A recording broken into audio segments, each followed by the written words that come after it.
Now, how much do you need to spend in order to enjoy your vinyl records? Well, the answer is not as much as you might think. Now, before we dive into the gear, there's one thing I want to get out of the way, and that's the price of vinyl records. I will inevitably get comments on this channel, which is the joy of vinyl, by the way, that records are way overpriced. Okay, I started buying records in the 70s and 80s, and they were about, I don't know, $8 at the time, give or, take a dollar. Taking inflation into account and all of that, $8 back in 1980 equates to, roughly $30 in today's dollars, again, give or take a dollar. And then I'll get comments that you need expensive equipment to even play that record. Well, we'll get to the equipment in just a second, but I do want to say you can actually get a turntable and set of powered speakers for less than it costs you to stream music. And I'm not talking about a streaming setup with a streamer DAC and speakers either. A set of decent earbuds or headphones is going to cost you more than a turntable and a set of powered speakers that I'm going to talk about. The AirPods, the ones that Apple is selling right now, the new versions of them, cost, I don't know, about $250 at the Apple store right now. I'm not going to even include the cost of the phone because everybody has a phone these days. I mean, I really think babies are born with phones in their hands now. So forget the cost of the phone, but we'll just focus on the cost of streaming for a second. Spotify, that's going to cost you about $130 a year. And Tidal is the same, I believe, or roughly the same. All the streaming services are pretty much equivalent. They've got a competition going, but that's about $130. I can't imagine what Spotify will cost in, say, 3 years from now. I want to take a quick minute to tell you about the newsletter. Now, I don't do this often other than to, flash a banner on the screen every now and then. But to be honest, I somewhat suck when it comes to promoting things. But I enjoy the newsletter.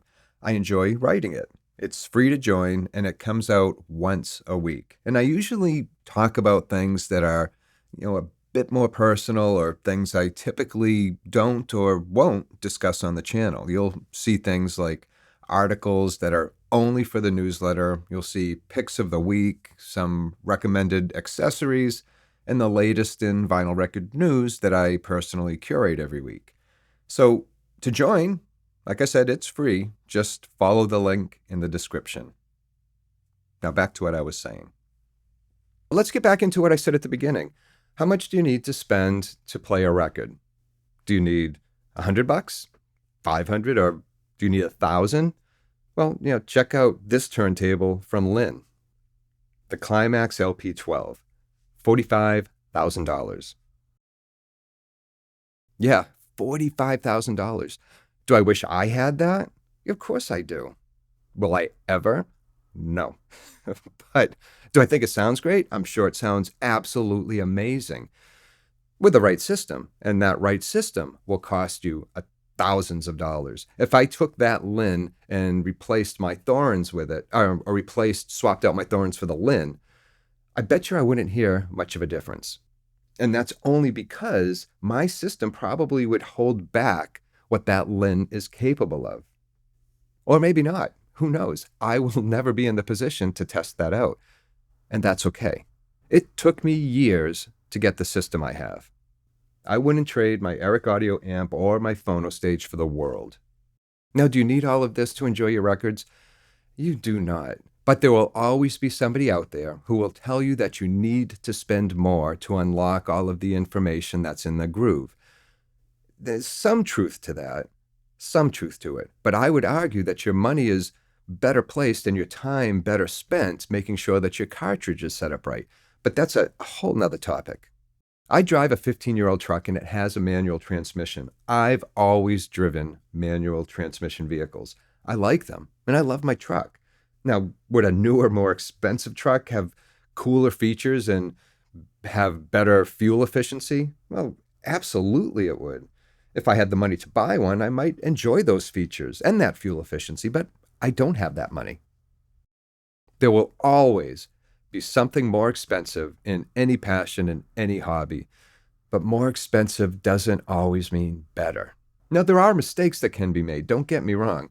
You don't want to buy something that's too cheap because you won't be happy with it. You'll listen to a record on it and you'll think, wow, what's all the fuss about? This sounds awful. And it will sound awful. Now, look at it this way. If you're going to buy a turntable, it's going to be your first turntable. Don't buy something that costs around the price of, say, 4 records.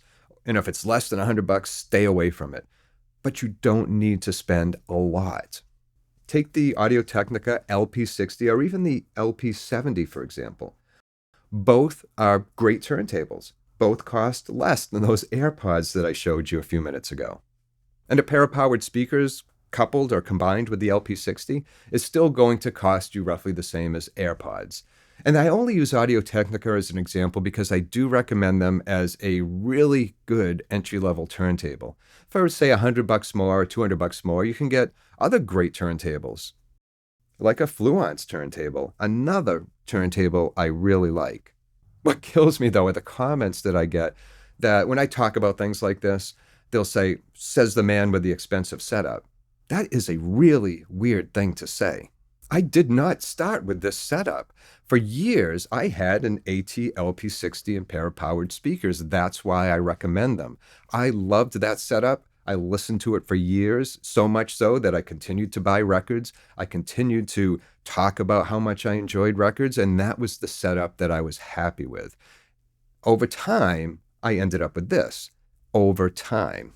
There are a lot of great low-cost turntables out there, as well as phono stages and amps and speakers and all of that. And it can get a little bit overwhelming if you're just starting out or want to tweak your system and get something, a little better than what you have. If you have questions, reach out to me. I'm happy to talk about it. It doesn't cost a cent to talk about it. I'll put a link in the description to contact me if you do have questions. I do want to say this. If this content helped in any way, please like or subscribe. It helps the channel. I also have a newsletter. It comes out once a week, comes out Saturday mornings, and usually I talk about things that are sometimes more personal, but it's always about the joy of vinyl. I'd love to have you join. So until next time, this is the most important thing. Take care of yourself and enjoy your records. I'll see you soon.